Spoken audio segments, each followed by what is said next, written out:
నమస్కారం. Big debate ప్రత్యేక చర్చ కార్యక్రమానికి స్వాగతం. తెలంగాణలో కొత్త ప్రభుత్వం ఏర్పడిన తర్వాత కాంగ్రెస్ ప్రభుత్వం 8 నెలల్లో కొన్ని గవర్నమెంట్ చర్యలు ప్రొయాక్టివ్గా కనపడుతున్న పరిస్థితి ఉన్నది. ఉదాహరణకి డ్రగ్స్ మీద, అలాగే సిటీలో ఉన్నటువంటి రెస్టారెంట్స్లో ఫుడ్కి సంబంధించి, డ్రగ్స్కి సంబంధించి పబ్బులు, బార్లు ఇలాంటి వాటిలో కొంత రైడ్లు చేసి వాటిని పట్టుకొని నిరోధించేటువంటి ప్రయత్నం, అలాగే ఫుడ్ సేఫ్టీ, శానిటరీ డిపార్ట్మెంట్ వాళ్ళు ఆహార నాణ్యత, అలాగే అక్కడ పరిశుభ్రత, వీటి మీద కూడా ఫ్రీక్వెంట్గా కొన్ని కార్యక్రమాలు జరగటం మనం చూసాం. అయితే ఇవాళ ఒక విషాదక సంఘటన జరిగిన నేపథ్యంలో ఒక 2 పిల్లలు రెసిడెంట్ గురుకుల పాఠశాల విద్యార్థులు చనిపోయిన తర్వాత పెద్దాపూర్ గురుకుల పాఠశాలలో పెద్ద ఎత్తున అటు గురుకుల పాఠశాలలో అలాగే సాంఘిక సంక్షేమ హాస్టళ్లలో ఇవాళ ఏకకాలంలో ఏసీబీ అధికారులు అక్కడ ప్రమాణాలు, నాణ్యత, అలాగే ఆహార పరిస్థితి ఇవన్నీ కూడా చెక్ చేస్తున్నారు. అయితే ఇది కేవలం ఒక సంఘటన తర్వాత జరుగుతున్నటువంటి పరిణామంగా చూడాలా, లేకపోతే ప్రభుత్వం ఒక రకంగా ఎన్ఫోర్స్మెంట్ మీద, ప్రభుత్వం అందిస్తున్నటువంటి సేవలు ప్రభుత్వం చెప్పిన నియమాలు పాటిస్తున్నారు లేదని దాని మీద ఒక సీరియస్ ఎఫర్ట్గా భావించాలి. దాని మీద వాళ్ళు బిగ్ డిబేట్లో చర్చను చేపట్టారు. చర్చలో మనతో పాటు దూదిమెట్ల బాలరాజు గారు, బీఆర్ఎస్ పార్టీ నాయకులు ఇక్కడ మనతో స్టూడియోలో ఉన్నారు. అలాగే వీరయ్య గారు, ప్రముఖ రాజకీయ సామాజిక విశ్లేషకులు, వారు మనతో లైవ్లో ఉన్నారు. మరి కాసేపట్లో మనతో దిలీప్ ఆచార్య గారు, భారతీయ జనతా పార్టీ నాయకులు, అలాగే మానవతరాయ్ గారు, కాంగ్రెస్ పార్టీ నాయకులు కూడా మనతో జాయిన్ అవుతారు. ముందుగా వీరయ్య గారు నమస్కారం. హలో వీరయ్య గారు. సార్ మ్యూట్లో ఉన్నట్టున్నారు, ఒకసారి అన్మ్యూట్ చేయండి సార్. హలో వీరయ్య గారు. నమస్తే సార్. సార్ చెప్పండి సార్, ఇది సరే ఒక సంఘటన జరిగింది, మనం చూసాం. ఒకే గురుకుల పాఠశాలకు సంబంధించి 2 విద్యార్థులు చనిపోయారు. ఒక వారం 10 రోజుల క్రితం జరిగిన సంఘటన. ఆ తర్వాత ఉప ముఖ్యమంత్రి భట్టి గారు అక్కడికి వెళ్ళారు, తర్వాత ఇతర మంత్రులు వెళ్ళారు. కేవలం ఏదో 1-2 స్కూల్లో అక్కడేదో చేస్తున్నట్టు కాకుండా మొత్తం అన్ని గురుకులాలలో దాదాపు 900 పైగా 980 గురుకులాలు ఉన్నాయి. ఒక 200 పైగా మైనారిటీ గురుకులాలు ఉన్నాయి. 500 దాకా బీసీ వెల్ఫేర్ హాస్టల్స్, అలాగే ఎస్సీ ఎస్టీ వెల్ఫేర్ హాస్టల్స్, వీటన్నిటిలో కూడా దాదాపుగా ఏకకాలంలో అక్కడ ప్రమాణాలు, ఆహార నాణ్యత, పిల్లలకు సంబంధించిన వస్తువులు ఎలా ఉన్నాయన్నది ఒక పెద్ద కార్యక్రమంగా ఇవాళ ప్రభుత్వం టేకప్ చేసింది. అలాగే ముఖ్యమంత్రి గారు విదేశాల్లో ఉన్న ఉప ముఖ్యమంత్రి గారు అయితే మొత్తంగా అసలు ఏం కావాలో మాకు ఒక ఇది పెట్టండి, ఖచ్చితంగా అన్ని సమస్యలు పరిష్కరిద్దాం అన్నట్టుగా మాట్లాడుతున్నారు. ఎలా అర్థం చేసుకోవాలి? ఇప్పుడు రాష్ట్ర ప్రభుత్వం ఒక విధానంగానే ఈ పద్ధతి అనుసరిస్తే ఎంతో కొంత మంచి ఫలితాలే వచ్చే అవకాశం ఉంటుంది అని నేను అనుకుంటున్నాను. ఓకే. అయితే ఒక విధానంగా అనుసరించేటప్పుడు కేవలం ఏసీబీ దాడులు మాత్రమే పరిష్కారం చూపవు. ఏసీబీ దాడులు అక్కడ ఏమైనా అవినీతి ఉంటే పట్టుకోవడం వరకు ఉపయోగపడతాయి, అంతే తప్ప సమస్య పరిష్కారానికి ఏమి హెల్ప్ చేయవు. అది అవినీతి పరులను కోర్టు ముందుకు ఈడవడానికి అంతవరకు ఉపయోగపడతాయి. కానీ అవి వాటి పని విధానం పూర్తిగా మెరుగుపడాలి అంటే నిధుల కేటాయింపు సఫిషియెంట్ గా ఉండాలి ఒకటి. రెండోది, అవి ప్రాపర్ గా ఖర్చు పెడుతున్నారా లేదా అనేది సరైనటువంటి పర్యవేక్షణ ఉండాలి. మూడోది, పాఠ్యాంశాల బోధన ఎట్లా ఉంది దాని మీద కూడా ప్రాపర్ పర్యవేక్షణ ఉండాలి. ఇవన్నీ సమగ్రంగా కలిపి చేయగలిగితే డెఫినెట్ గా గురుకులాల్లో మంచి ఫలితాలు వస్తాయి. ఇప్పటికే గురుకులాలకు మంచి పేరు ఉంది. గురుకులాలకు మంచి పేరు ఉన్నది. ఇప్పుడు కొంత అటు ఇటు చెదిరిపోయే అవకాశం కనపడుతోంది. చెదిరిపోనివ్వకూడదు, కాపాడుకోవాలి. ఇప్పుడు జరుగుతున్నటువంటి దాడుల్ని టెంపరీగా జరిగిన దాడులుగా చూడాలా లేదా ప్రభుత్వం నిజంగానే సీరియస్ గా ఉన్నదా అనేది చూడాలి అంటే చిన్న ఎగ్జాంపుల్ చూడాలి. మామూలుగా పోలీస్ స్టేషన్ కి ఉన్న సర్కిల్ ఇన్స్పెక్టర్ ట్రాన్స్ఫర్ అయిపోయి కొత్త సర్కిల్ ఇన్స్పెక్టర్ వచ్చాడు అనుకోండి. ఇమ్మీడియట్ గా ఏం చేస్తారంటే ఆ పోలీస్ స్టేషన్ పరిధిలో ఉన్న రోడ్ల మీద ఇక లాఠీ పట్టుకొని హల్చల్ చేస్తారు. రోడ్డు మీద ఉన్నటువంటి చిరు వ్యాపారుల మీద హల్చల్ చేస్తారు. చేసి నేను వచ్చాను జాగ్రత్త అని అలర్ట్ చేసి ఇక మామూలు సెటిల్ చేసుకుంటారు. ఇది జనరల్ గా జరిగేటువంటి పరిణామం. ఇది ఇప్పుడు కొత్త ప్రభుత్వం వచ్చిన నేపథ్యంలో అధికారులు ఆ పద్ధతుల్లో చేస్తున్నారా, లేకపోతే ప్రభుత్వ విధానంలో భాగంగా ఇది జరుగుతుందా అనేది కొంచెం 4 రోజులు పోతే మనకు అర్థం అవుతుంది. విధానంలో భాగంగా జరిగేటట్టయితే నేను చెప్పినట్టు కొంత సమగ్రంగా జరగాలి. వెల్కమ్ చేయాలి. ఇప్పుడు గత ఎక్స్పీరియన్స్ చూస్తే ఆర్ఎస్ ప్రవీణ్ కుమార్ గారు అవును. గురుకుల పాఠశాలలకు బాధ్యులుగా ఉన్నప్పుడు అవును. చాలా ఎఫెక్టివ్ గా నడిచినాయి.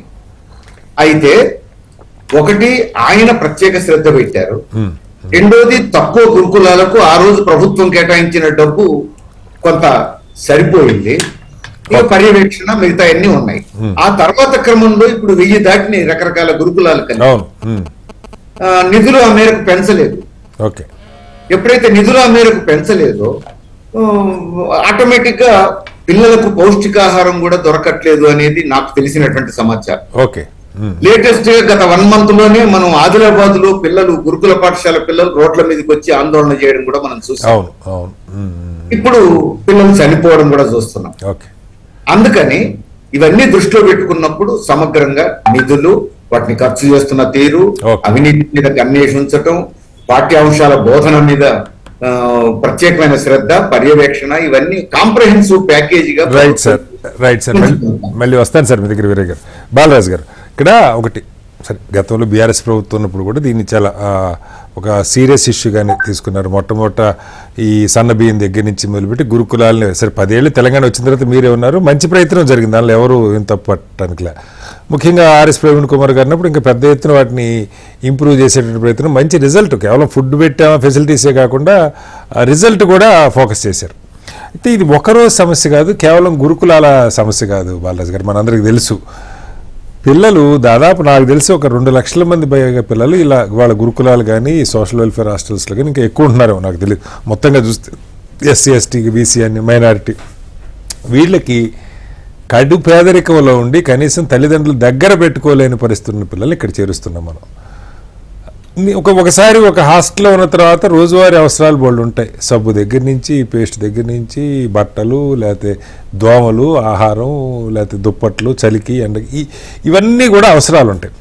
సరే, ప్రభుత్వాలకు 100 రకాల ప్రయారిటీలు ఉంటాయి. ఒకసారి ఒకటి కొంచెం ముందు ఉంటుంది, ఇప్పుడు ఏదో 11 రోజులు ఆలస్యంగా వేయటం వేరు, ఓ 11 డబ్బులు ఉన్నాయా లేదా. బట్ దీన్ని కంటిన్యూస్ మానిటరింగ్ లేకపోతే, ఆ పిల్లల మీద అక్కడ పరిస్థితుల్ని సక్రమంగా చూసే పరిస్థితి లేకపోతే నిజంగా అది పాపంతో సమానం, అంటే ఏ ప్రభుత్వం అయినా. బట్ ఈ ప్రభుత్వం మీరు బాగానే చేశారు, వీళ్ళు కూడా దీన్ని, అంటే అది ఏం జరిగిందో మనకి తెలియటం కాకుండా ఒక పెద్ద ఎత్తున ఒక రైడ్లు ఇది జరుగుతున్నది కనపడుతుంది. అయితే వేరే గారు అన్నది దీన్ని ఒక కంటిన్యూస్ ఒక మెకానిజం ఉండాలి. వాళ్ళు ఏదో బయట డిపార్ట్మెంట్ వాళ్ళు వెళ్ళి చేయటం కాదు, అక్కడ డిఈఓ వ్యవస్థ లేదా సోషల్ వెల్ఫేర్ డిపార్ట్మెంట్ అధికారులు వీళ్ళు ఎవరన్నా పోయి చూసే మెకానిజం, ఎప్పుడు తప్పు జరిగినా దాన్ని వెంటనే బయటకు తీసుకొచ్చేటువంటి పద్ధతి, ఆ క్వాలిటీ మెయింటైన్ చేసే విధానానికి సంబంధించి ఏం చెప్తారు? ప్రధానంగా ముందుగా కటారి గారు మీకు, అదేవిధంగా హెచ్ఎంటీవీ ప్రేక్షకులకి, యాజమాన్యానికి, ప్యానెల్లో పెద్దలు వీరయ్య గారికి, అదేవిధంగా మానవతరాయ్ గారికి నమస్కారం.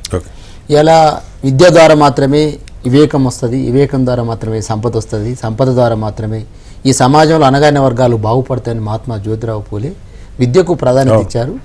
తన భార్యను మొదటి ఉపాధ్యాయురాలుగా మార్చి, టీచర్గా మార్చి సావిత్రిబాయి పూలేని ఆదర్శంగా తీర్చి అలా విద్య ఈ వర్గాలకు అందాలన్న ఆలోచన అప్పుడే జరిగింది.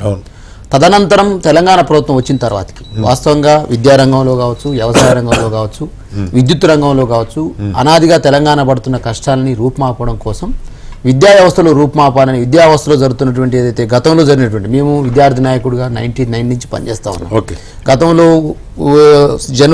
జూన్ మాసం వచ్చిందంటే మేము హై స్కూల్ సమ్మె చేసేది, తదనంతరం హాస్టల్ సమ్మె చేసేది. హాస్టల్లో నిత్యం ఏముండేది, మేము బీసీ వెల్ఫేర్ హాస్టల్ పోయినా, ఎస్సీ వెల్ఫేర్ హాస్టల్ పోయినా ఎక్కడ చూసినా పురుగులు అన్నం కనపడుతుండేది, నీళ్ళచారం కనపడుతుండేది. తదనంతరం తెలంగాణ ప్రభుత్వం వచ్చిన తర్వాతకి కేసీఆర్ గారి నాయకత్వంలో కొంత ఎప్పుడైతే పిల్లల యొక్క ఏదైతే స్కూళ్ళలో, గవర్నమెంట్ స్కూళ్ళలో చదివే పిల్లలు ఒకవైపు అయితే, పిల్లల యొక్క తల్లిదండ్రుల యొక్క మనస్తత్వంలో మార్పు ఏమొచ్చిందంటే రెసిడెన్సీ కావాలనుకో, రెసిడెన్షియల్ హాస్టల్స్ అయితే బాగుంటుంది, రెసిడెన్షియల్ స్కూల్లో చదివించాలనే కోరిక పిల్లల తల్లిదండ్రులు పెరగడంతో ఏమైందంటే సెక్యూరిటీ కూడా ఉంటుంది, కొంత నాణ్యమైన విద్య అందిస్తే చాలనే భావన పెరిగినప్పుడు తెలంగాణ ప్రభుత్వం కేసీఆర్ గారి నాయకత్వంలో గురుకుల పాఠశాలలు పెంచాలనే ఆలోచన చేసింది. వాస్తవానికి ఆ రోజు ప్రవీణ్ కుమార్ గారు గొప్ప అందులో నుంచే వచ్చాడు కాబట్టి, ఆ విద్యార్థుల కోసం పనిచేయాలనే తపన ఉంది కాబట్టి ఆయన మాకు ఆఫీసర్గా దొరకడం ఆ తెలంగాణ ప్రభుత్వం అప్పుడున్న ఒక మెరిట్. ఆ క్రమంలోనే 294 గురుకుల పాఠశాలలు ఆ రోజు ఉంటే, తెలంగాణ రాష్ట్రం ఏర్పడిన తర్వాతకి 294 గురుకుల పాఠశాలలు ఉంటే, తదనంతరం మేము 1072 గురుకుల పాఠశాలకు పెంచాం. అందులో మైనార్టీ గురుకుల పాఠశాలలు, బీసీ గురుకుల పాఠశాలలు, బీసీ గురుకుల పాఠశాలకేమో మహాత్మా జ్యోతిరావు పూలే గురుకుల పాఠశాలలుగా నామకరణం చేసి ఈ విధంగా ఓ ప్రయత్నం చేసి 1072 గురుకుల పాఠశాలలు ఏర్పాటు చేశాం. తదనంతరం ఆ గురుకుల పాఠశాలలో ఊకనే వదిలిపెట్టలే, పోస్టులు పెంచాం. పోస్టులకు సంబంధించి సుమారు 11,572 పోస్టులు గురుకుల పాఠశాలలో పీజీటీలు కావచ్చు, టీజీటీలు కావచ్చు, ఆ సంబంధించిన పీఈటీలు కావచ్చు, అన్ని కూడా ఏర్పాటు చేసినాం. తదనంతరం ఆ రోజు ఉన్నటువంటి ప్రభుత్వం కేసీఆర్ గారి నాయకత్వంలో విద్యార్థులకు సంబంధించి ఈ దొడ్డు బియ్యం అనేది అవసరం లేదని చెప్పేసి ఓ సన్న బియ్యం పథకాన్ని తీసుకురావడం జరిగింది. సన్న బియ్యం పథకం తీసుకురావడం ద్వారా ఏమైందంటే టోటల్గా అసలు నేను ఒక కార్పొరేషన్ చైర్మన్గా పనిచేసిన, మాజీ చైర్మన్గా, మా దగ్గరికి 200 నుంచి ఒక్కొక్క సీట్కి 200 మంది పోటీ పడేది. అంటే ఒక సందర్భంలో నేను రాను ప్రభుత్వ హాస్టల్కు అనేటువంటి పరిస్థితి నుంచి నేను ప్రభుత్వ హాస్టల్ అయితేనే చదువుకుంటా, గురుకుల పాఠశాలలో చదువుకుంటా అనే స్థితికి వచ్చింది. ఆ స్థితికి రావడంతో కటారుగా నేను చెప్తా ఉన్నాను, తెలంగాణ ప్రభుత్వం ఆధ్వర్యంలో మేము వాస్తవంగా విద్య పెట్టిన బడ్జెట్ మా కేసీఆర్ గారు ఎప్పుడు చెప్తుండేది, తెలంగాణ తొలి ముఖ్యమంత్రి చెప్తుండేది, విద్య పైన ఖర్చు పెట్టే ప్రతి పైసా మేము ఖర్చుగా చూడట్లేము, దాన్ని పెట్టుబడిగా చూస్తామని చెప్పేసి అన్న సందర్భంలో ఇవాళ గురుకుల పాఠశాల నుంచి కటారుగా నేను చెప్తా ఉన్నా, ఈ యొక్క వేదిక హెచ్ఎండి ద్వారా చెప్తా ఉన్నా, గురుకుల పాఠశాల సృష్టించిన సంపద 930 మంది డాక్టర్లను తయారు చేసింది, 1517 మంది ఇంజనీర్లను తయారు చేసింది. నీట్ మరియు జేఈ శిక్షణ 66 సెంటర్లను ఏర్పాటు చేసిన ఆ రోజు సార్ 8 ఏళ్లలో ఉన్నత విద్యా సంస్థలో చేరిన వారు 5,450 మందిని ఉన్నత విద్యా సంస్థలు నీట్ ఈ సంస్థల ద్వారా. అంటే ఈ రకంగా ఒక రకంగా ఏం చేసినామంటే ఒక విద్యార్థికి 1,25,000 రూపాయలు అంటే ఫర్ హెడ్కి 1,25,000 ఖర్చు పెట్టి నాణ్యమైనటువంటి భోజనం కావచ్చు, అదేవిధంగా నాణ్యమైనటువంటి వసతులు కావచ్చు, ఆ ప్రయత్నాలు జరిగినాయి. అంటే మొత్తం 100% మేము మార్చిన మా దగ్గర అక్కడికే వస్తున్నా సార్. అంటే మీరు చెప్పిన రిజల్ట్ అయితే అద్భుతంగా కొంత వచ్చిన మాట వాస్తవం, దాన్ని ఎవరు కాదనలేరు, ఇంప్రూవ్ అయిన మాట వాస్తవం. కానీ బట్ ఇప్పుడు ఈ ప్రభుత్వం ఏర్పడి 7-8 నెలలు అవుతా ఉంది. మనం చూస్తే పెచ్చులు ఊడిపోతున్న బిల్డింగులు, చాలా చోట్ల అద్దె బిల్డింగులు, అసలు చాలా హాస్టల్లో కనీసం మంచం కాదు కదా పరుపు కూడా లేనటువంటి కటిక నేల మీద, కొన్ని చోట్ల క్లాస్ రూమే వాళ్ళు ఉండే రూమ్ లాగా కూడా, ఆ పక్కన బోర్డు కనపడుతుంటే ఆ కిందే వాళ్ళు అక్కడే సాపలు వేసుకొని పడుకునే పరిస్థితి. అంటే మొత్తం ఫుడ్ సన్నబియ్యం ఇచ్చిన మాట వాస్తవం, లేదు మంచి రిజల్ట్ కొంత వచ్చిన మాట, కానీ మౌలిక వస్తుంది. సరే ప్రభుత్వాలకి లిమిటేషన్స్ ఉంటాయి, మీరు అన్నదాన్ని కాదంట్లా. నేనేమంటే కటారి గారు, ఇప్పుడు నిన్న అనురీద్ జగిత్యాల గురుకుల పాఠశాలలో అనురీద్ అనే అబ్బాయి చనిపోవడం కావచ్చు, నేను ఇది చెప్పడానికి ఏంటంటే ఇది చనిపోవడం దురదృష్టకరమే. ప్రధానంగా నేను చెప్తాను, మా జిల్లాలో ఉమ్మడి నల్గొండ జిల్లాకు సంబంధించి జనవరి 22వ తారీఖు రోజు కొండమల్లేపల్లి అనే గ్రామంలో ఎస్సీ గురుకులలో 9వ తరగతి చదువుతున్న భార్గవి అనే అమ్మాయి చనిపోయింది.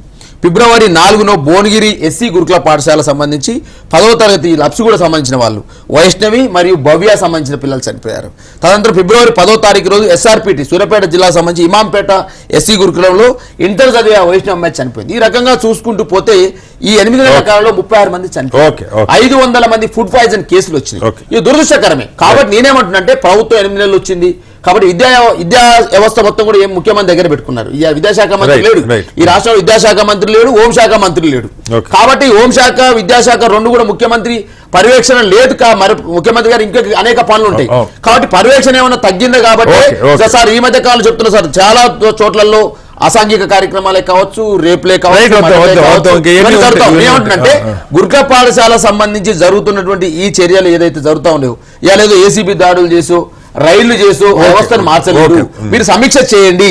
మా పార్టీగా కేటీఆర్ గారు నేను అనురుద్ధిని పరామర్శించడం ఒక మాట చేసినారు.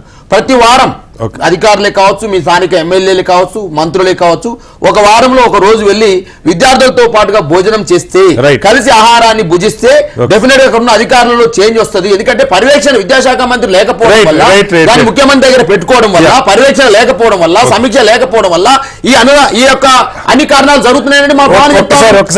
టీఆర్ఎస్ పార్టీ నుంచి విద్యాశాఖ మంత్రిని వెంటనే అపాయింట్ చేయాలి, ఈ స్కూళ్ళలో జరుగుతున్నటువంటి అన్నిటి మీద సమీక్ష చేయాలని చెప్తా ఉన్నాం.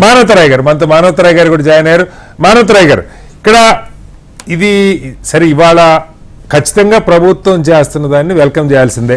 1-2 చోట్ల సంఘటనలు జరిగిన లేదు, బాలరాజు గారు చెప్పినట్లు ఒక 6 నెలల్లో జనవరి నుంచి అంటే సరే మీ ప్రభుత్వం ఏర్పడిన తొలి రోజుల నుంచే అది అన్నిటికీ మీరే బాధ్యులని కూడా కాదు. కానీ బట్ మీరు ఒక ప్రయత్నం అయితే చేస్తున్నారు, దాన్ని అప్రిషియేట్ చేయాలి ఖచ్చితంగా. చాలా సీరియస్ ఎఫర్ట్. గతంలో ఉన్న 2 టర్మ్లు ఉన్న బీఆర్ఎస్ ప్రభుత్వం కూడా ఈ గురుకుల పాఠశాలలు కొంత పేదలకి మంచి చదువు అందించే ప్రయత్నం చేస్తున్నాయి. కానీ పర్మనెంట్గా అక్కడ ఒక మౌలిక వస్తువులు, ఒక ఎస్టాబ్లిష్మెంట్ ఉండటం కానీ, దాని మీద ఇవాళ ఏదో ఏసీపీ దాడులు అనే ఒకటే కాకుండా రెగ్యులర్గా ఒక మెకానిజం, ఒక సిస్టమ్ నెల నెలా వాళ్ళకి అందాల్సిన అందుతున్నాయా లేదా, దానికి డిఈఓ గారా, సోషల్ వెల్ఫేర్ డిపార్ట్మెంట్ అధికారులు వెళ్తారా, లేదా గురుకులాల మీద ప్రత్యేకంగా ఎవరన్నా ఒక సీరియస్ కమిట్మెంట్, దాని మీద ప్యాషన్ ఉన్న అధికారులు ఉన్నారా, ప్రభుత్వం ఖర్చు పెట్టడానికి కొంత మౌలిక వస్తువుల కల్పనకైతే కాంపౌండ్ వాళ్ళ దగ్గర నుంచి స్లాబులు, పెచ్చులు ఊడిపోయిన బిల్డింగ్లు కనపడతా ఉన్నాయి మనకి. ఎప్పుడు చూసినా చాలా బాధాకరం అనిపిస్తాయి అవి చూస్తే. మినిమం ఫెసిలిటీ, అందులో ఇప్పుడు సీజన్ మనం చూస్తున్నాం, భయంకరంగా దోమలు, లేని మలేరియా దగ్గర నుంచి, డెంగ్యూ దగ్గర నుంచి, చికెన్ గురించి అన్నీ కూడా ప్రబలుతున్న సీజన్ మానవతరాయ్ గారిది. సో ప్రభుత్వం ఒక లాంగ్ టర్మ్లో కటిక పేద పిల్లలు, అణగారిన వర్గాలకు చెందిన పిల్లలు ఉంటున్నటువంటి హాస్టళ్లలో ఈ మౌలిక వస్తువుల కల్పన మీద, అలాగే వాళ్ళ ఆహారానికి, మిగతా రోజువారీ అవసరాలకు సంబంధించినటువంటి వస్తువుల మీద ప్రత్యేకమైన దృష్టి పెట్టే అవకాశం ఉందా? ఈ ప్రయత్నాన్ని అలాగే అర్థం చేసుకోవచ్చా? అందుకే కదా ప్రత్యేకమైన దృష్టి ఉండబట్టి గత కొన్ని రోజులుగా ఫుడ్ సేఫ్టీ అధికారులు పోయి హాస్టల్ తనిఖీ చేస్తున్నారు. ఈ గురుకులాలే కాదు, 1020 గురుకులాలు చెప్పుకుంటున్నారు. కానీ 1020-70 గురుకులాలే కాకుండా రాష్ట్రంలో సాంఘిక సంక్షేమ శాఖ పరిధిలో హాస్టల్ ఉన్నాయి, ఎస్టీ హాస్టల్ ఉన్నాయి, గిరిజన సంక్షేమ శాఖ ఆధ్వర్యంలో బీసీ వెల్ఫేర్ హాస్టల్ ఉన్న సంక్షేమ హాస్టల్ ఉన్నాయి.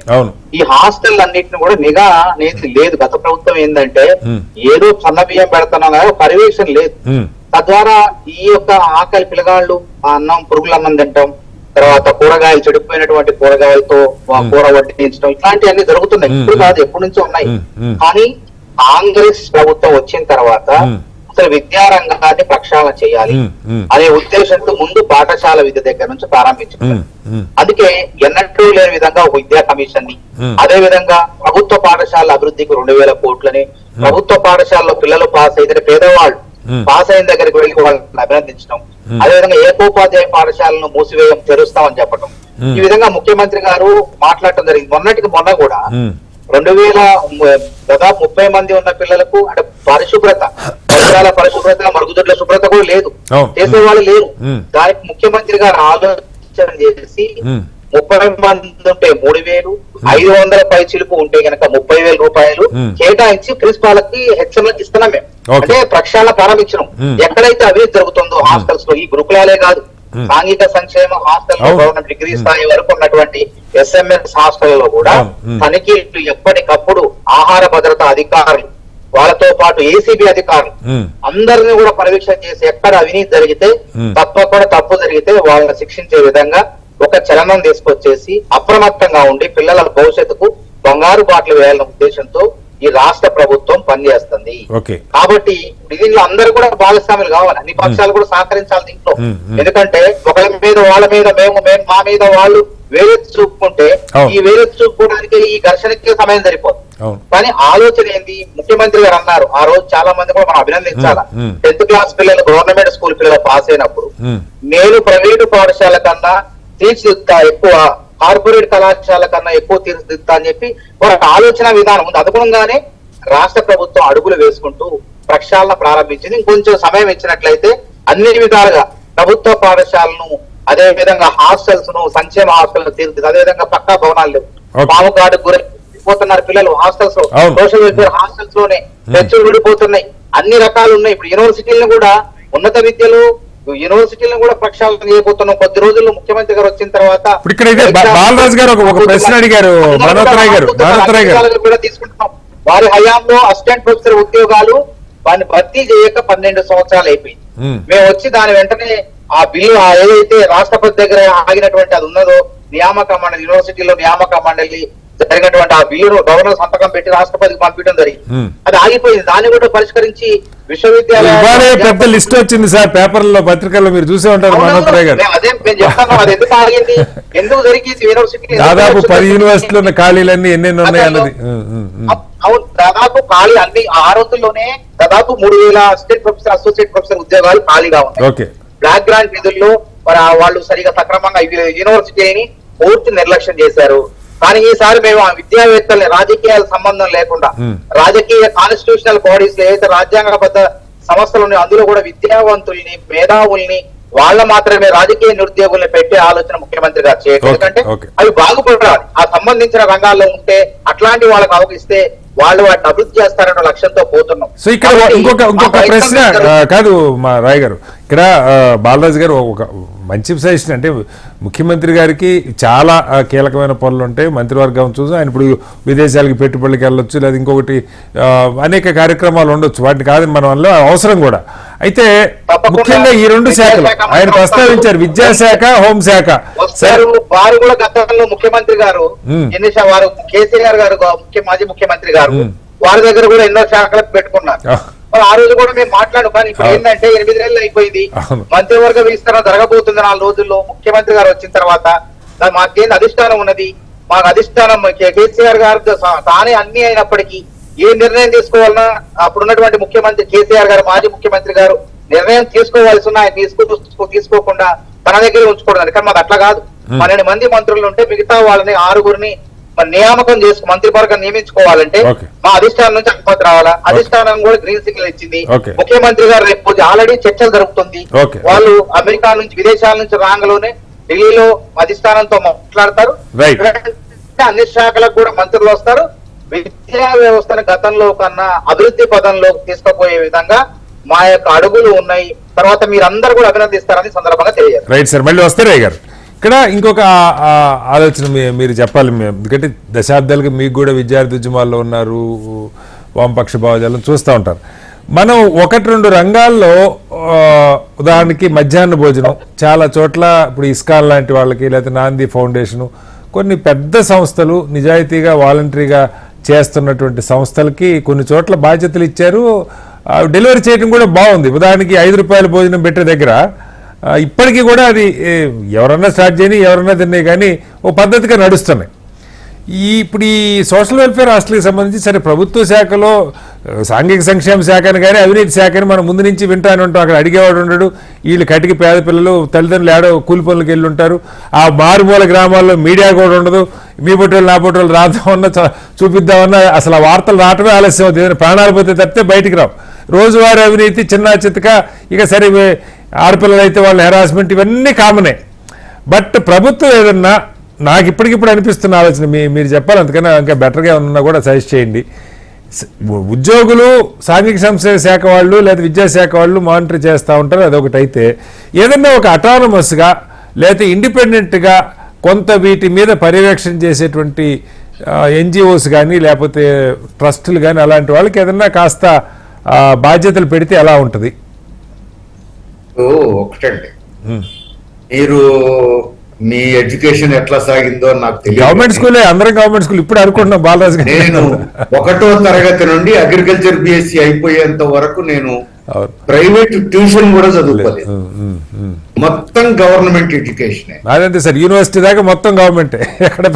1వ తరగతి నుండి యూనివర్సిటీ వరకు కూడా గవర్నమెంట్ ఎడ్యుకేషన్.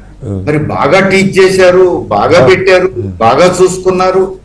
అందుకని గవర్నమెంట్ అంటే ఇది పనికిరాదు అనేటువంటిది ఇప్పుడు ఈ 30 ఏళ్లలో ఈ ప్రపంచ బ్యాంక్ ఎంటర్ అయిన తర్వాత చేస్తున్న దుష్ప్రచారం తప్ప మరొకటి కాదు. ఇక రెండోది, అవినీతి గతంలో కంటే ఇప్పుడు పెరిగింది. అది ఇంకా చెప్పాలంటే ప్రపంచ బ్యాంక్ ఎంటర్ అయినాకనే పెరిగింది. ఈ 30 ఏళ్లలో పెరిగిన అవినీతి అంతకుముందు ఎక్కడుందండి? మనం అనేక సందర్భాల్లో టీవీల్లో కూడా చర్చ జరిపాం. అన్ని రంగాల్లో అవినీతి మయమైపోయింది. కానీ ఆ పాపం ఏమన్నా ఉంటే ఆ విధానాల పాపం తప్ప గవర్నమెంట్ స్కూల్స్ పాపం కాదు అది. అందుకని గవర్నమెంట్ తలుచుకుంటే బాగా నడపచ్చు. మళ్ళా స్వచ్ఛంద సంస్థల పేరు మీద ఇవ్వడం అని అంటే క్రమంగా ప్రభుత్వం బాధ్యత నుంచి తప్పుకోమని చెప్పడమే అవుతుంది. అది పరిష్కారం కాదు. ఇప్పుడు నేను గవర్నమెంట్ స్కూల్స్ లో మిడ్ డే మీల్స్ తిన్నవాడిని, బాగా పెట్టారు. మాకు పాలు కూడా పోసేవాళ్ళు, ఉప్మా పెట్టేవాళ్ళు, మిడ్ డే మీల్స్ పెట్టేవాళ్ళు. అందుకని గవర్నమెంట్ తలుచుకుంటే చేయొచ్చు. గవర్నమెంట్ రౌతును బట్టి గుర్రం ఉంటది అంటారు కదా సామెత. అందుకని ఇప్పుడున్నటువంటి ప్రభుత్వం ప్రత్యేక శ్రద్ధ పెడితే అది సాధ్యమే. ఇప్పుడు చూస్తున్నాం కదా, ఇంతెందుకు ఆర్ఎస్ ప్రవీణ్ కుమార్ గారు డైరెక్టర్ గా ఉన్నప్పుడు మరి అప్పుడు రాష్ట్ర ప్రభుత్వం తగిన నిధులు కేటాయించింది. ఆర్ఎస్ ప్రవీణ్ కుమార్ ఉన్నతాధికారి పక్కా శ్రద్ధ పెడితే అదే సార్ అలాంటి ఇప్పుడు చర్చ అదే వీరయ్య గారు. ప్రభుత్వం అంటే ఇప్పుడు నిజంగా కూడా ఏ ప్రభుత్వం ఉన్నా ముఖ్యమంత్రి ఎవరో చూడలేరు. అలాంటి సమర్థులు ప్యాషన్ ఉన్నటువంటి అధికారులు దొరికితే కొంతవరకు ఓకే. బట్ అది సాధ్యమా? గ్రాస్ రూట్ అధికారులందరూ ప్యాషన్ లేదనేది కూడా కరెక్ట్ కాదండి. ప్యాషన్ అధికారులు చాలా మంది ఉన్నారు. సమస్య ఏంటంటే ఈ అవినీతి పెరిగిన తర్వాత ఆ మంత్రికి లేదా ఇంకో వాళ్లకు అవినీతి పరులు అవసరమైనప్పుడు అవినీతి అధికారులను తెచ్చి పెట్టుకుంటున్నారు, నిజాయితీ పరులను లూప్ లైన్ లో వేస్తున్నారు. అధికారుల్లో నిజాయితీ పరులు మోర్ దాన్ 50% ఉన్నారు. అందుకని అధికారులు తక్కువేం లేరండి నిజాయితీ పరులు, వాళ్ళని లూప్ లైన్ లో వేస్తున్నారు. అందుకని లూప్ లైన్ లో ఉన్న అధికారుల్ని నిజాయితీ పరుల్ని సరైన బాధ్యతల్లో పెడితే, అందుకని ప్రభుత్వానికి నిజాయితీ చిత్తశుద్ధి ఉంటే ఇది సాధ్యమే. రెండోది నేను ముందే చెప్పినట్టు గత ప్రభుత్వమే ఒకసారి కేసీఆర్ ప్రభుత్వమే ప్రారంభంలో బాగా నడిచినప్పటికీ గురుకులాల సంఖ్య పెంచిన తర్వాత అందుకు తగిన నిధులు పెంచాలి. దాంతో అప్పటి నుంచే క్వాలిటీ ఫుడ్ లేకుండా పోయింది. అప్పటి నుండే చిక్కులు మొదలైనవి. ఇవి బయటికి రాకుండా ఉండడం కోసం రాజకీయ పార్టీలు పోనివ్వలేదు లోపలికి, విద్యార్థి సంఘాలని పోనివ్వలేదు, మీడియాని పోనివ్వలేదు. లోపల ఏం జరుగుతుందో ఎవరికి తెలియదు. ఇది కేసీఆర్ ప్రభుత్వంలోనే స్టార్ట్ అయింది. అది ఇప్పుడు కొన్ని బయటకు వస్తున్నాయి. అందుకని ఇప్పుడు మనం తలుచుకుంటే, గవర్నమెంట్ తలుచుకుంటే చేయగలదు అని ఆచరణలో రుజువైంది. కాబట్టి ఇప్పుడు గవర్నమెంట్ హాస్పిటల్స్ కూడా చూద్దాం.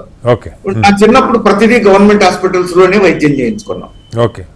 మధ్యలో గవర్నమెంట్ హాస్పిటల్స్ దెబ్బతిన్నాయి. మళ్ళీ ఇప్పుడు గత బీఆర్ఎస్ ప్రభుత్వంలోనే గవర్నమెంట్ హాస్పిటల్స్ సరైన ట్రాక్ వచ్చినాయి కదా. అందుకని ప్రభుత్వం తలుచుకుంటే చేయొచ్చండి. అందుకని దానికి ప్రత్యామ్నాయం చూడాల్సిన అవసరం. నిజాయితీ కీలకం. బాలరాజు గారు, ఇక్కడ అంటే కాసేపు పార్టీ ఇప్పుడు ఎలా అయితే వేరే గారు చెప్పారు, ఇక్కడ బీఆర్ఎస్ కాంగ్రెస్ అన్న చర్చ లేదు నాకు.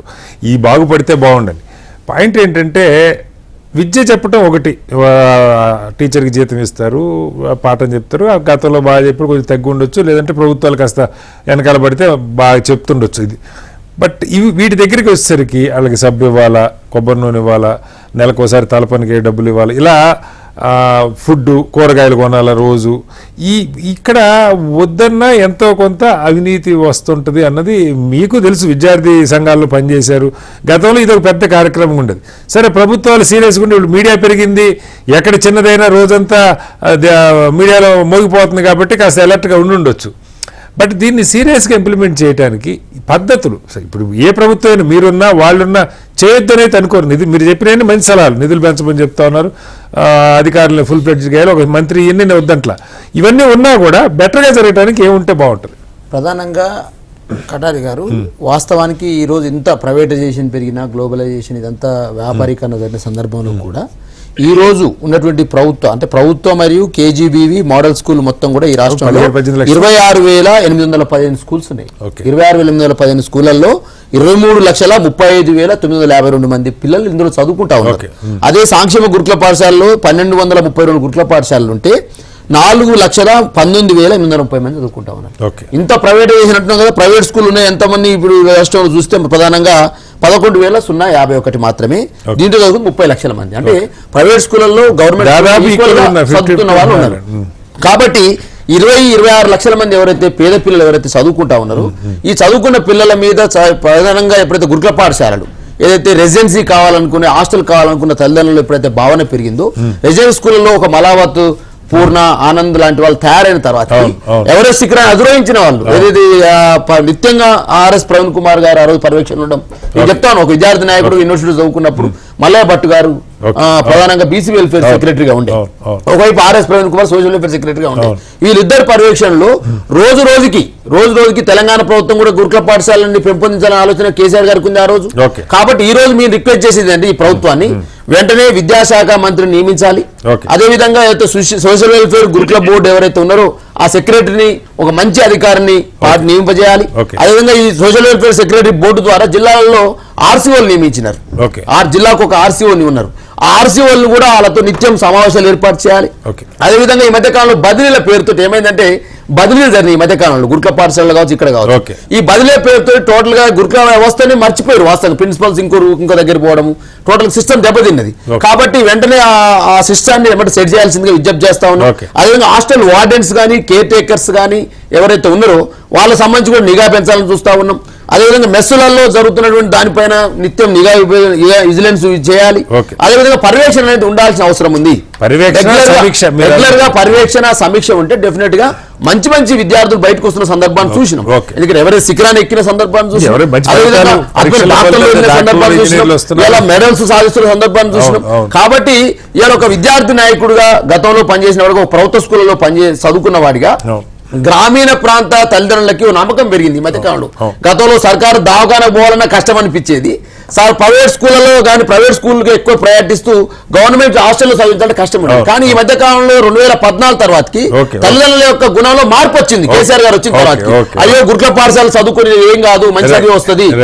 నన్ను అడిగేదండి, నా దగ్గరికే సుమారు 200-300 మంది నాకు హాస్టల్ సీట్ ఇప్పని వచ్చేది. ఒక సీటుకి 200 మంది పోటీ పడరంటే ఆలోచన చేసుకునే ఎటువంటి పరిణామం వచ్చింది అనేది. కాబట్టి ఈ ప్రభుత్వాన్ని రేవంత్ రెడ్డి గారి ప్రభుత్వాన్ని ప్రభుత్వంలో జరుగుతున్నటువంటి చిన్న చిన్న ఏదైతే ఆత్మహత్యలు జరుగుతూ ఉన్నాయి, కొంతమంది చనిపోతా ఉన్నారు, పాము కాటు గురైతా ఉన్నారు, తేలు కాటు గురైతా ఉన్నారు, అస్వస్థత అవుతా ఉన్నారు, ఫుడ్ పాయిజన్ అవుతా ఉంది. ఆ దురదృష్టవత్తు నిన్న చనిపోయిన 30 మంది విద్యార్థుల దాకా చనిపోయిన పరిస్థితి కనపడతా ఉంది. కాబట్టి వెంటనే ఈ రాష్ట్ర ప్రభుత్వం సమీక్ష చేయాలి, విద్యాశాఖ మంత్రిని ఏర్పాటు చేయాలి, ఈ హాస్టళ్ల పైన నిఘా ఏర్పాటు చేయాలి, విజిలెన్స్ సంబంధించి ఎన్ఫోర్స్మెంట్ సంబంధించిన వాళ్ళని అధికారులు. అదేవిధంగా ఈ రాష్ట్ర ప్రభుత్వం ఇటువంటి దురదృష్టకరమైన సంఘటన జరగకుండా చూడాల్సిన. మానవతరాయ్ గారు ఒక మంచి మాట అడిగారు, ఇది ఏదో ఒక్కళ్ళ పని కాదు, అందరం కలిసి చేద్దాం, మంచి సలహాలు ఇవ్వండి అని అడుగుతాం. ఈ రేవంత్ రెడ్డి సర్కార్కి కాంగ్రెస్ పార్టీ విజ్ఞప్తి చేస్తా ఉన్నాం.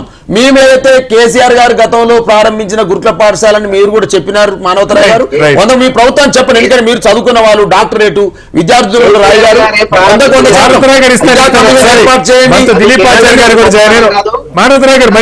మానవతరాయ్ గారు ఒక్క నిమిషం, మనతో బీజేపీ నాయకులు దిలీప్ ఆచార్య కూడా జాయిన్ అయ్యారు. వారితో మాట్లాడాక మీ దగ్గరికి వస్తా. దిలీప్ ఆచార్య గారు నమస్కారం.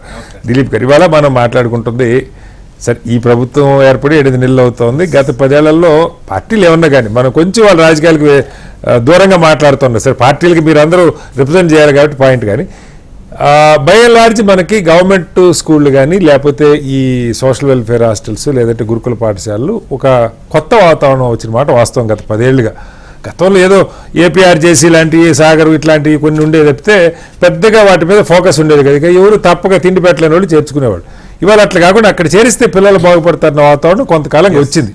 అయితే దీన్ని ఈ ప్రభుత్వాలు మారటం అనుకోవాలా లేకపోతే పర్యవేక్షణ లోపమా సమీక్ష లోపమా, కొంత అక్కడ వసతులు కాస్త దెబ్బతింటున్నాయి, మంచి ఫుడ్ అందట్లేదు, మౌలిక వస్తువులు సరి. ఇప్పుడు బిల్డింగ్ కడితే సరిపోదు, దాని నిర్వహణ కావాలి రోజు. చాలా చోట్ల ఓన్ బిల్డింగ్స్ లేవు, పెచ్చులు ఊడిపోతున్నాయి, కాంపౌండ్ వాళ్ళు లేని, ఇలా రకరకాల సమస్యలు ఉన్నాయి. ఇవాళ తెలంగాణ ప్రభుత్వం పెద్ద ఎత్తున ఈ మొత్తం రాష్ట్రంలో ఉన్న సోషల్ వెల్ఫేర్ హాస్టల్స్ లేకపోతే గురుకులాలు వీటన్నిటిలో ఏసీబీ అధికారులతో ఒక భారీగా ఒక కార్యక్రమం చేశారు. మొత్తం అసలు ఎక్కడెక్కడ ఏం లోపాలనే బయటకు తీసేది. సో ఇది ఒకరోజు తంతనుకోవాలా, లేదు ప్రభుత్వం సీరియస్గా చేయాలి, బాగు చేయాలనుకుంటే ఏం చెప్తారు భారతీయ జనతా పార్టీ? నమస్కారం అండి, మీకు హెచ్ఎంటీవీ ప్రేక్షకులకు అదేవిధంగా కో ప్యానలిస్టులకి గుడ్ ఈవినింగ్ అండి. సారీ నేను కొద్దిగా లేట్ అయింది. పర్లేదు సార్. అయితే ఈరోజు ఒక అంటే భవిష్యత్తు తెలంగాణ భవిష్యత్తుకు సంబంధించిన ఒక ఆరోగ్యకరమైన చర్చ ఈరోజు జరుగుతూ ఉన్నది. ఎందుకంటే భావి తరాలు భవిష్యత్ తరాలు ఈరోజు అందరూ కలిసి మనము మనకు సాధ్యమైనంత వరకు నిర్మాణాత్మకమైన సలహాలు ముందుకు పోతేనే ఈ తెలంగాణ రాష్ట్రము ఒక పునర్నిర్మాణ దశలో ఉంది. పిల్లల్ని బాగా చేసుకుంటాం, ఒక తరాన్ని భవిష్యత్ తరాన్ని కూడా ముందుకు అందించిన వాళ్ళం అయితే ప్రపంచానికి. కనుక దీనిపైన ప్రత్యేకమైన దృష్టి పెట్టాల్సిన అవసరం ఉంది ఏ ప్రభుత్వాలకి. గడిచిన ప్రభుత్వాలు ఒక ప్రయోగం చేసినాయి, ఆ గురుకులాలని చెప్పి తీసుకొని వచ్చింది, KG to PG అని చెప్పింది. కానీ దాంట్లో భాగంగానే గురుకులాలు వచ్చినాయి. గురుకులాల మీద కాన్సన్ట్రేషన్ ఎక్కువ చేసారు. అయితే ఈ గురుకులాల సంఖ్య పెంచారు, ఫ్యాకల్టీ కొద్దిగా పెంచుకుంటూ వచ్చారు. కానీ గురుకులాల సంఖ్య పెంచినంత ఫ్యాకల్టీ నిధులు పెంచకపోవడం వల్ల అక్కడ కొంత సమస్య. దాంతో పాటుగా ఇన్ఫ్రాస్ట్రక్చర్ అనేది చాలా దారుణంగా ఉన్నది. ఇప్పటికి కూడా మెజారిటీ గురుకులాలు మీరు ఎక్కడ ఉన్నది చూడండి, మెజారిటీ గురుకులాలు అద్దె భవనాల్లో జరుగుతా ఉన్నాయి, లేకుంటే కొన్ని అయితే షెడ్లలో జరుగుతా ఉన్నాయి. దారుణం. దురదృష్టం ఏంటంటే మన భావితరాలు అలాంటి వాతావరణంలో ఉండడానికి అవకాశం లేదు. చలికాలంలో బయట ఆరుబయట నిద్రిస్తున్నారు, బ్లాంకెట్స్ లేవు పిల్లలకి, అంటే మౌలిక వసతులు లేవు, టాయిలెట్స్ లేవు, చాలా ఇబ్బందికరమైన పరిస్థితుల్లో ఉన్నారు. కాబట్టి ఆరోగ్యకరంగా కూడా వాళ్ళు ఆరోగ్యంగా ఉంటేనే చదువు పైన దృష్టి పెడతారు, ఆరోగ్యంగా లేకపోతే దృష్టి పెట్టే పరిస్థితి ఉండదు. కనుక మేమేమంటున్నాము, ఒక నిర్మాణాత్మకంగా ఒక ప్రధాన ప్రతిపక్ష పార్టీగా భారతీయ జనతా పార్టీ ఏం చెప్తా ఉన్నదంటే ఈ ప్రభుత్వానికి నిధుల కేటాయింపు అనేది సక్రమంగా జరగాలి. నిధుల కేటాయించిన నిధులు సక్రమంగా వినియోగంలోకి వస్తున్నాయా వస్తలేవా? ఈ రోజు ఒక విప్లవాత్మకమైన మార్పు, ఏకకాలంలో ఏసీబీ ద్వారా దాడులు చేయించి, అంటే ఒక రకమైన భయం లేకపోతే వాళ్ళు ఎవరు కూడా, మనం చాలా దగ్గరలో చూస్తా ఉన్నామండి వార్డెన్స్ వ్యవస్థ, మేము అందరినీ అంటలేము, చాలా మంది చాలా ఇబ్బందికర, అంటే పిల్లలకు కేటాయించిన నిధులను కూడా కమిషన్ల రూపంలో ఇబ్బందికి గురి చేయడం తప్పు. అది అదే విధంగా ప్రభుత్వం ఏదైతే నిధులు కేటాయిస్తా ఉన్నదో ఆ నిధులని నిత్యము విడుదల చేసే విధంగా ఉండాలి. ఇప్పుడు బిల్లుల కోసం పెండింగ్ లో ఉన్నారు చాలా మంది కాంట్రాక్టర్, బిల్లులు వస్తలేవు కదా అని చెప్పి నాసిరకం వసతులు కల్పిస్తా ఉన్నారు, నాసిరకం తిండి పెడతా ఉన్నారు. కనుక ఈ విధమైన నిధుల కేటాయింపు లోపల ఎక్కడ కూడా శశభిషం లేకుండా వెనకకు చూడకుండా ఆలోచన చేసుకుంటా ముందుకు వస్తే ఖచ్చితంగా ఈ రాష్ట్రంలో తెలంగాణ సమాజం ముందుకోవడానికి దాంట్లో ఈ వ్యవస్థ ఒక పటిష్టమైన వ్యవస్థను ఏర్పాటు చేస్తాయి. అంటే ఇది నిత్యం ఏదో మీరు అన్నట్టు ఇంతకుముందు చెప్పిర్రు, ఇది తూతూ మంత్రంగా జరిగే అంశం కాకూడదు, నిరంతరంగా ఉండాలి. పర్యవేక్షణ లోపం ఉండడం వల్లనే ఈ విధమైన మనకు ఫలితాలు వస్తున్నాయి కాబట్టి, ఈ పరిస్థితులు క్రియేట్ అవుతున్నాయి కాబట్టి నిరంతరంగా పర్యవేక్షణ ఉండాలి, నిధులలేమి ఉండకూడదు. అదే విధంగా ఏదైతే ఇన్ఫ్రాస్ట్రక్చర్ ఏదైతే ఉందో దాని మీద పూర్తి దృష్టి పెట్టాలి. ఖచ్చితంగా వాటికి పక్కా భవనాలు ఏర్పాటు చేయాలి, అది కూడా అద్భుతమైన వసతులు ఏర్పాటు చేసి కంఫర్ట్ గా ఉండేటట్టు. పిల్లలు అన్నట్టు ఇంతకుముందు మా మిత్రుడు చెప్తా ఉన్నారు, పిల్లలు ఎదురు చూడాలి, ఎప్పుడు హాస్టల్ పోవాలి, ఎప్పుడు మా గురుకులం పోవాలని చెప్పి ఎదురు చూసే పరిస్థితి రావాలి. ఆ విధంగా ఒక మంచి వాతావరణంలో క్రియేట్ అయితే ఖచ్చితంగా తెలంగాణలో మంచి ఫలితాలు వస్తాయి, దాన్ని సాధిస్తారని చెప్పి నేను భావిస్తా ఉన్నా. రేవంత్ రెడ్డి గారి ప్రభుత్వం కూడా దాని మీద ప్రత్యేకమైన దృష్టి పెట్టాలి.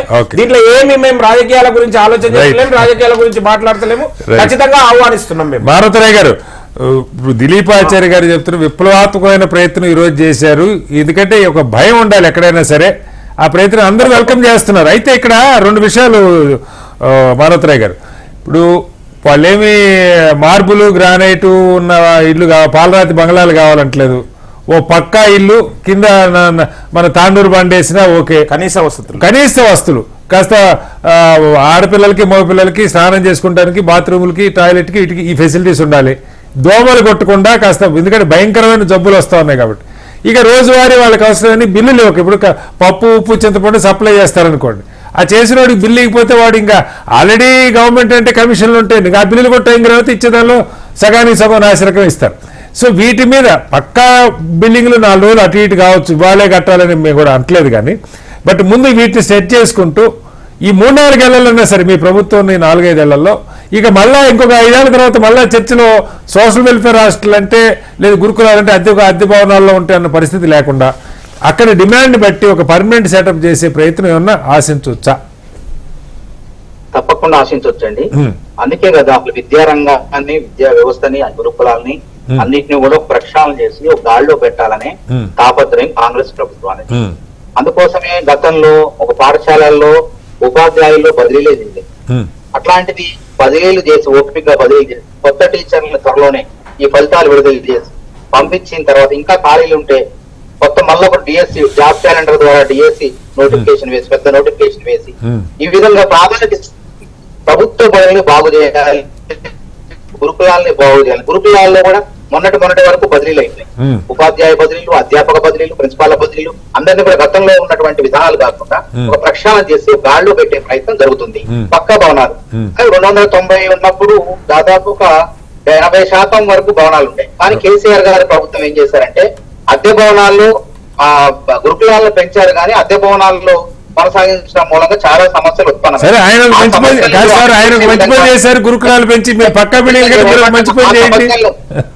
మేము కూడా గురుకులాలు అనేది ఆర్ఎస్ ప్రవీణ్ తోనే కాలేదండి. ఆర్ఎస్ ప్రవీణ్ గారు రాకముందు కూడా మంచి ఫలితాలు వచ్చినాయి. ఎస్ఆర్ శంకరన్ గారు మహానుభావుడు, ఆయన మనం తలుచుకోవాలి. ఈ గురుకుల వ్యవస్థ ఈ విధంగా ఉందంటే అప్పుడు వాళ్ళు నిజాయితీగా బతికేటటువంటి వాళ్ళు, నిజాయితీగా సంస్కరించినటువంటి వ్యక్తి చనిపోయే ముందు ఒంటి మీద ఒక చొక్కాతో తప్ప ఆ గదిలో చూస్తే ఒక చొక్కానే ఉంది. అట్లాంటి నిజాయితీ పరుడు ఆయన, రాజకీయాలు ఏం తెలియదు ఆయన.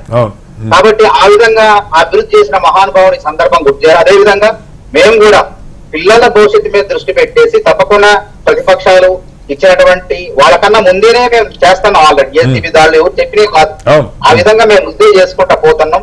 పక్కా భవనాలు కూడా మౌలిక వసతులు కల్పించే విధంగా ఈ బడ్జెట్ లో అన్ని 22,000 కోట్లు కేటాయించడం జరిగింది. అవన్నీ కూడా పిల్లలకు ఖర్చు పెట్టడానికి, పాఠశాలలు మౌలిక వసతులు కల్పన కోసం అన్ని రకాలుగా అభివృద్ధి చేయడం కోసం ఈ ప్రభుత్వం చిత్తశుద్ధితో పనిచేస్తుంది. ఇందులో ఎటువంటి అనుమానం లేదు. కాబట్టి దయచేసి మీరందరూ కూడా సహకరిస్తే ఇంకా మన ప్రభుత్వ పాఠశాలలో నారాయణ ఇక్కడ కొన్ని కాలేజీలు ఉన్నాయి, వాటికన్నా కార్పొరేట్ కళాశాలల కన్నా ధీటుగా తీసుకుపోయి మళ్ళీ పాత రోజులు మా చిన్నప్పుడు ప్రభుత్వ పాఠశాలలో సీట్ రావాలంటే చాలా కష్టమే. ఒకవేళ ప్రభుత్వ పాఠశాలలో సీట్ రాని వాడు ప్రైవేట్ పాఠశాలకు పోయి, అట్లా కాలేజీ కూడా అంతే, ప్రభుత్వ కళాశాలలో సీట్ రాని వాడు ప్రైవేట్ కాలేజీకి పోయి. కాబట్టి ఈ మళ్ళీ అదే పునర్వైభవం తీసుకొచ్చే విధంగా రేవంత్ రెడ్డి గారు ప్రయత్నం చేస్తారు.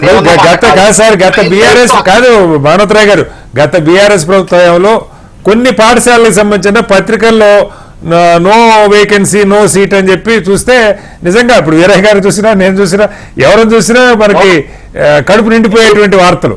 ఈ పరిస్థితి రావాలి. అయితే ఇక్కడ ఒక్క ప్రశ్నే సార్, రెండు ప్రశ్నలు మీకే మానవతరాయ్ గారు.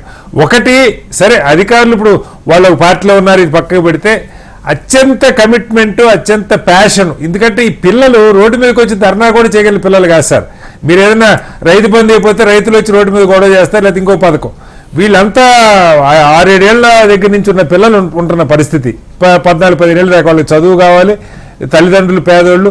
వీళ్ళకి అక్కడ నిజాయితీ అయిన అధికారులు ఉండి ఇవాళ జరుగుతున్నటువంటి ఇదే ఒక భయం క్రియేట్ చేసి సిస్టమేటిక్ జరగకపోతే వ్యవస్థ ఊరుకోదు, మన పైన పర్యవేక్షణ ఉంది, దానికి ఆ ఏర్పాటుకి సంబంధించి అలాంటి అధికారులను పెట్టే ప్రయత్నం తప్పకుండా ఈ పర్యవేక్షణ ఒక్కరోజు బాగోతం కాదు, నిరంతరం జరుగుతుంది పర్యవేక్షణ. గురుకులాలని సోషల్ వెల్ఫేర్ సంక్షేమ శాఖ హాస్టళ్లను కూడా ప్రక్షాళన చేసేందుకు జరుగుతుంది. మీరే అది అంటున్నా కదా, పోను మీరే అభినందిస్తారు.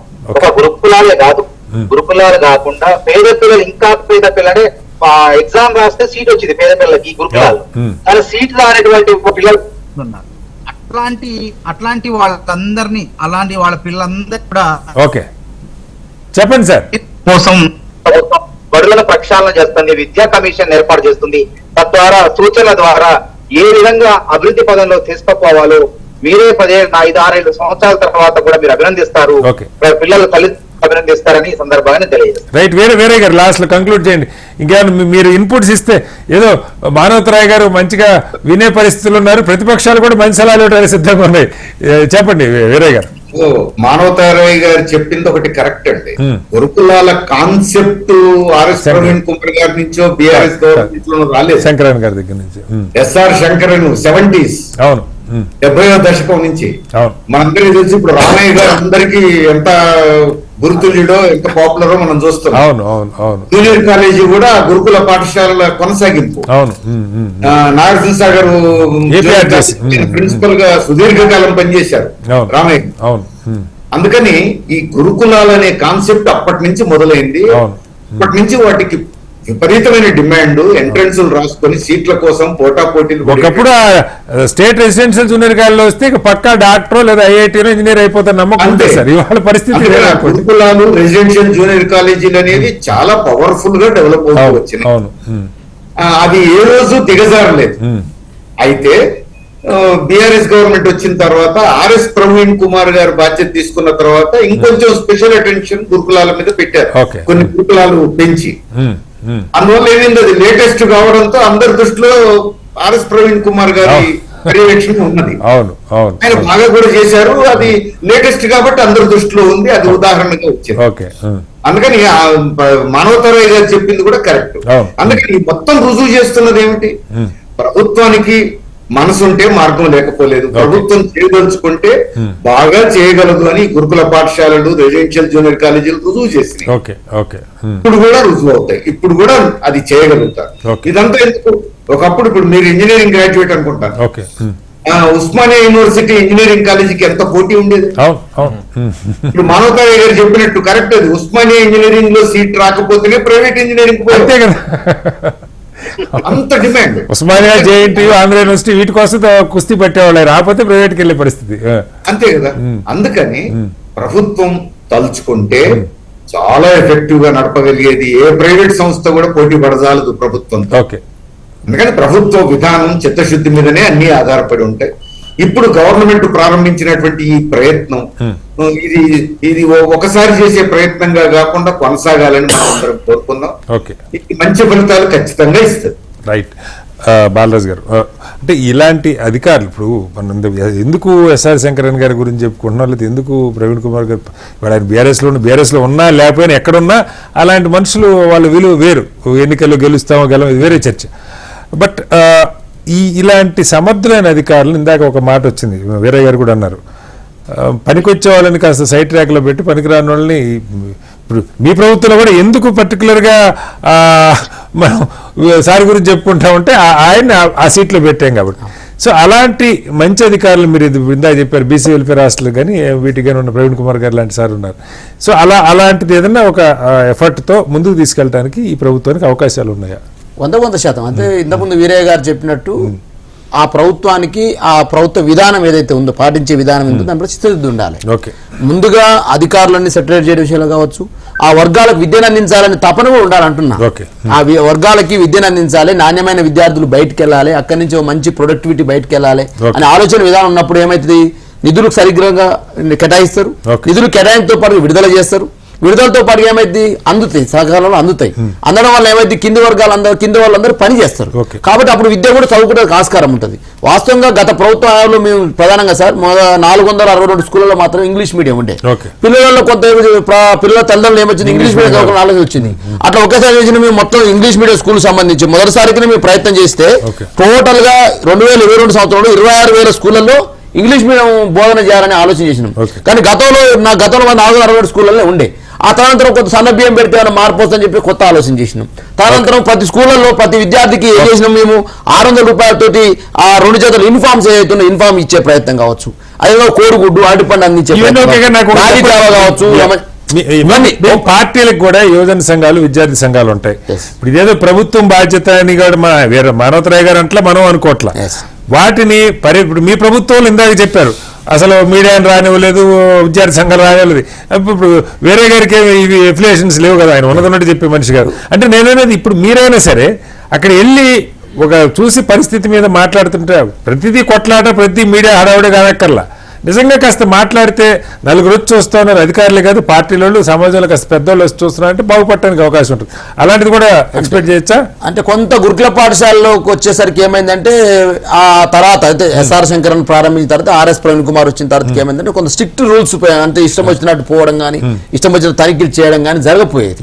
తదనంతరం ఏమైంది, విద్యార్థి సంఘాలు కూడా దాంట్లో పోతానికి ఆస్కారం లేకుండా ప్రభుత్వాలు అప్పుడు ఏమైంది, ఎక్కడ కూడా సందర్భం నేను ఇప్పుడు ఈ రోజు 8 నెలలు వచ్చిన సంఘటనలు ఇప్పుడు కూడా ఇంత రాలే. వాస్తవానికి వానాకాలం మొదలైనప్పుడు ఫాగింగ్ 40 రోజులు ఒకసారి ఫాగింగ్ చేయాలి. అదేవిధంగా పిల్లలకు సంబంధించి టాయిలెట్స్ కానీ బాత్రూమ్స్ కానీ ఇవన్నీ కూడా శుభ్రం చేసే ప్రయత్నం చేయాలి. మెస్ సంబంధించినటువంటి ఆ రూమ్ అన్ని కూడా శుభ్రం చేసే ప్రయత్నం ఇవన్నీ చేయాల్సిన అవసరం ఉండే. నేను ఏమంటున్నానంటే గత ప్రభుత్వం చేసింది చేయలేదని కాదు, దాని మీద దృష్టి సారించడం కోసం ప్రధానంగా ఒక శాఖ అనేది ఉన్నది. ఆ శాఖకు ఒక అధికారం ఉండాలి, అధికారి పైన మంత్రి ఉండాలి, ఆ మంత్రి పైన ముఖ్యమంత్రి ఉండాలి. ఈ పనితీరు అనేది సక్రమంగా లేకపోతే ఏమైతే సార్ ఓవరిస్తారు సార్ ఎవరైనా కదా. కాబట్టి వెంటనే హెచ్ఎంటీ ద్వారా మీరు మంచి చర్చలు లేవనెత్తినారు. హెచ్ఎంటీ ద్వారా ఈ ప్రభుత్వాన్ని అప్పీల్ చేస్తా ఉన్నా, రేవంత్ రెడ్డి గారిని అప్పీల్ చేస్తా ఉన్నా. ఈ రోజు మీరు చేసినటువంటి బట్టి క్రమార్ గారు వెళ్ళారు, ఏదైతే అక్కడ చనిపోయిన విద్యార్థి అమిత్ కుటుంబాన్ని పరామర్శించారు. ఎస్ వెల్కమ్ చేస్తాను. బట్టి క్రమార్ గారు చాలా చదువుకున్నవాడు, డిప్యూటీ సీఎం గా అనేక రకాల ఆదర్శ కాబట్టి మీ బట్టి క్రమార్ విజ్ఞప్తి చేసిందంటే మీరు విజ్ఞప్తి చేయండి రేవంత్ రెడ్డి గారికి, విద్యాశాఖ మంత్రి వెంటనే అపాయింట్ చేయండి. అదేవిధంగా ఎవరైతే board SC social welfare board ఏదైతే ఆ బోర్డుకు మంచి శాఖ కార్యదర్శి నియమించాలి. అదే బీసీ వెల్ఫేర్ కూడా ఇలా గతంలో మల్లయ్య భట్టు లాంటి వాళ్ళు పనిచేసిన సందర్భంలో కొన్ని మంచి మార్పులు వచ్చినాయి. కాబట్టి మంచి అధికారం నియమించేది ఏమైతే కింది స్థాయిలో మార్పులు వస్తాయి. మంచి డాక్టర్లు వస్తారు, మంచి ఇంజనీర్లు వస్తారు, మంచి నీట్ మరియు జేఈ పరీక్షలు. కాబట్టి మీరు ఇవాళ దురదృష్టకరం మానవతరాయ్ గారు పాము కాటుతో చనిపోవడం కావచ్చు, ఆత్మహత్యలు చేసుకోవడం కావచ్చు, ఏ విద్యార్థులు చేయని చెప్తున్నాను. రెసిడెన్షియల్ స్కూల్లో చదువుకున్న ప్రతి విద్యార్థి మంచి మెరిట్ తో బయటకు వెళ్తారు. ఎవరు కూడా ఆత్మహత్య రైట్, రైట్, రైట్, వద్దాం, వద్దాం. ఎవరు భయపడాల్సిన అవసరం లేదు. ఓకే, ఒకసారి. ఎవరు బాధపడాల్సిన అవసరం ఒక్క లేదు. నిమిషం, ఒక్క నిమిషం. తల్లిదండ్రులు కూడా ఎవరు ఆందోళన చెందుతా చెప్తాం. రాయ్ గారు ఒకసారి భారత్ రాయ్ గారు మీకు ఇస్తాను. రాయ్ గారు మీకు ఇస్తాను. తల్లిదండ్రులు కూడా చెప్తాం. ఒకసారి, ఒకసారి, ఒకసారి. దిలీప్ గారు, ఇప్పుడు విద్యార్థి సంఘాలు, ఇప్పుడు మీకు ఏబీవీపీ లాంటి సంఘాలు కానీ మరొకటి కానీ, నేనంటుంది ఓన్లీ గురుకులాలనే కాదు. ఇప్పుడు ఒక కార్యక్రమం రెగ్యులర్గా వాళ్ళ మీద కొట్లాట, ప్రభుత్వం మీద కుస్తీ అని కాదు, దాన్ని బాగు చేయటం ద్వారా మీకు 10 మంది మంచి చేసిన వాళ్ళు అవుతాం. ఈ విద్యార్థి సంఘాలు కింద గ్రాస్ రూట్ లెవెల్ ఉన్న విద్యార్థి సంఘాలు కాస్త వీటిని ఏమైనా పట్టించుకునే అవకాశం ఉందా బెటర్మెంట్ కోసం? 100% ఏబీవీపీ మాత్రము ఖచ్చితంగా ప్రతి విద్యా సంవత్సరం ప్రారంభమైన సందర్భం లోపల వీసీలను కలవడం కానీ, లేదనుకుంటే ప్రిన్సిపల్ సెక్రటరీలను కలవడం కానీ, మెమోరాండాలు ఇవ్వడం కానీ, సలహాలు సూచనలు ఇవ్వడం కానీ, మెరుగైన సౌకర్యాలు కల్పించడం కోసం మెరుగైన నిధుల కేటాయింపు. అదే పై స్థాయిలో సార్, కింద హాస్టల్ దగ్గరికి వెళ్ళి కింద కూడా ఏబీవీపీ ఎప్పుడు నిరంతరంగా విద్యార్థి సమస్యల పైన పోరాడుతా ఉంది. ఏబీవీపీ అంటే అందరికి విద్యార్థులకి అందరికీ అందుబాటులో ఉండే సంస్థ అని చెప్పి అందరు చెప్పుకుంటూనే ఉన్నారు. రెండో అంశం ఏంటంటే ఈ రోజు గురుకులాల గురించి మాట్లాడుతున్నాం మనము. గురుకులాలు ఒక్క గురుకులాలు లేదండి, 5 గురుకులాలుగా విభజించారు. ఈ రోజు 5 గురుకులాలు ఉన్నాయి. మానిటరింగ్ కూడా 5 మందికి 5 మంది సపరేట్ అయిపోయింది. కానీ దానికి సరైన పర్యవేక్షణ లోపం వల్లనే ఇవన్నీ జరుగుతా ఉన్నాయి. ఈ లోపాలను సరిదిద్దాలంటే కేవలం ప్రభుత్వం చిత్తశుద్ధి కావాల్సిన అవసరం ఉంది.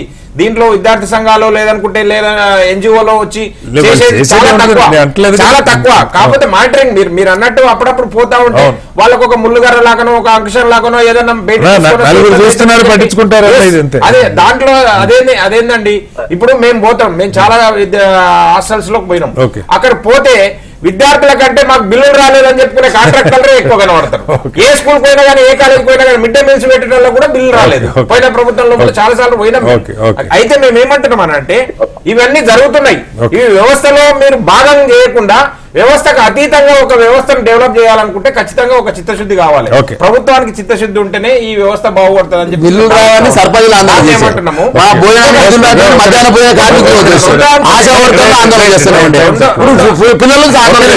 రెండో అంశం ఏంటంటే నాణ్యమైన విద్య ఎప్పుడు వస్తుందండి? నాణ్యమైన విద్య ఆరోగ్యకరమైన వాతావరణంలోనే వస్తుంది. వారిని ఆరోగ్యంగా ఉంచడం కోసము మనం మెస్ ఛార్జీలు ఇంకా కొద్దిగా పెంచాల్సిన అవసరం ఉన్నది. ఖచ్చితంగా పెంచిన మెస్ ఛార్జీలను టైంకి ఇస్తే ఖచ్చితంగా వాళ్ళు మెరుగైన విద్యా విధానం. ఇప్పుడు టీచర్స్ అందరినీ ఇప్పుడు తర్ఫీదు చేస్తా ఉన్నారు. తర్ఫీదు అయిన టీచర్స్ వస్తున్నారు, అంకిత భావం కలిగిన టీచర్స్ వస్తున్నారు, అంకిత భావం కలిగిన మా వార్డెన్స్ ఉన్నారు. వారు ఖచ్చితంగా విద్యార్థుల భవిష్యత్తులో ఆటలు ఆడుకోవాలని చూసే వాళ్ళు ఏదో 10% 5% ఉంటారు. మిగతా 90% మాత్రం అంకిత భావంతో పనిచేసే వాళ్ళే ఉంటారు కదా, వాళ్ళని ప్రోత్సహించాల్సిన అవసరం. ఆఖరిగా మానవతరాయ్ గారు, కంక్లూజన్ మీ ప్రభుత్వం నుంచి ఫస్ట్ అండ్ ఫోర్మోస్ట్ గా ఎక్స్పెక్ట్ చేస్తున్నది దీన్ని బాగు చేయటం ఏం చెప్తారు? సమర్థవంతమైన అధికారులను నియమించి బాగు చేయటంలో వ్యవస్థల్ని కాంగ్రెస్ పార్టీ దిట్ట. అసలు ఆర్ఎస్ ప్రవీణ్ కుమార్ అనే అధికారిని నియమించింది ఎవరు? అప్పటిదాకా గురుకులాలకు ఐఏఎస్ ఉండేవాడు. ఆయన 2011-12లో కాంగ్రెస్ ప్రభుత్వమే ఆయన గురుకులాల కార్యదర్శిగా నియమించింది. నియమించిన తర్వాత ఆయన అంతా సరే సవ్యంగానే సాగింది. ఆ తర్వాత విద్యార్థి సంఘాలు పోవద్దు కానీ స్వేరు సంఘాలు, ఆయన ప్రైవేట్ సైన్యం మాత్రం అందరూ స్వైర వ్యవహారం చేయడం జరిగింది, దుర్వినియోగం జరిగింది. సరే వదిలిపెట్టండి. అట్లాంటి లేకుండా సమర్థవంతమైన, అందుకే అన్న రాజ్యాంగబద్ధమైన పదవుల్లో కానివ్వండి, ఇంకా విద్యా వ్యవస్థను బాగు చేసే పదవుల్లో కానివ్వండి, అట్లాంటి రాజకీయాలతో సంబంధం లేని వ్యక్తుల్ని, సంపూర్ణమైనటువంటి విద్యావేత్తల్ని మేము నియామకాలు జరిపి విద్యా వ్యవస్థను అభివృద్ధి చేసే పదంలో మేము ముందున్నాం. తప్పకుండా ప్రతిపక్షాలు ఇచ్చినటువంటి సూచనలు కూడా మేము పాటిస్తాం. వాళ్ళు ఇచ్చిన దానికన్నా ఇంకా కూడా వాళ్ళు ఎవరు చెప్పారని చెప్పిన విద్యా కమిషన్ మేనిఫెస్టో పెట్టుకున్నాం.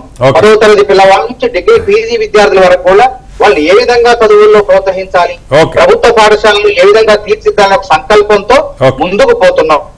మాకు సహకరించండి అని చెప్పి మీ ద్వారా నేను కోరుతాను. రైట్ సార్, మొత్తంగా ఇవాళ ప్రభుత్వం రాష్ట్ర వ్యాప్తంగా ఒక యుద్ధ ప్రాతిపదికన లేదంటే భారీ స్థాయిలో ఇటు సోషల్ వెల్ఫేర్ హాస్టళ్లు, గురుకుల పాఠశాలల్లో అక్కడ ఉన్నటువంటి మౌలిక వస్తువులు, ఆహార పరిస్థితులు వీటన్నిటి మీద ఒక పెద్ద ఎత్తున ఒక దాన్ని పర్యవేక్షించేటువంటి పని అక్కడ జరుగుతున్న దాన్ని వెలికి తీసేటువంటి ప్రయత్నం చేస్తున్నాయి. ఇది కేవలం ఒక్కరోజు కార్యక్రమంగా జరగకూడదు. ప్రతిపక్ష పార్టీలను దీన్ని వెల్కమ్ చేస్తున్నప్పటికీ నిరంతరాయంగా ఇది బెటర్గా జరగాలంటే దానికి కావాల్సినటువంటి బడ్జెట్ కేటాయింపులు, అలాగే సమర్థులైన అధికారులు, ముఖ్యంగా విద్యాశాఖకి సంబంధించి ఒక పూర్తి స్థాయి మంత్రి కూడా ఉండాల్సిన అవసరం ఉందని చెప్తున్నారు. ప్రభుత్వానికి ముఖ్యంగా పిల్లల భవిష్యత్తుకు సంబంధించి ఎప్పుడు కూడా విలువైనటువంటి సూచనలు ఇవ్వడానికి ప్రతిపక్షాలు సిద్ధంగా ఉన్నాయని కూడా అంటున్నారు. ప్రభుత్వం తప్పకుండా వీటిని పరిగణలోకి తీసుకోవాలి. చేస్తున్నటువంటి ప్రయత్నం ఒకరోజు హడావుడి కాకుండా పూర్తి స్థాయి ఫలితాలను ఇచ్చే దిశగా తీసుకెళ్లాలని కోరుకుందాం. చర్చలో పాల్గొన్న వీరయ్య గారికి, అలాగే దిలీప్ గారికి, మానవతరాయ్ గారికి, దూదిమెట్ల బాలరాజు గారికి ధన్యవాదాలు. ఇది వాళ్ళ బిగ్ డిబేట్. రేపు మరోస్తే మళ్ళీ కలుద్దాం. అందరికీ నమస్కారం, సెలవు.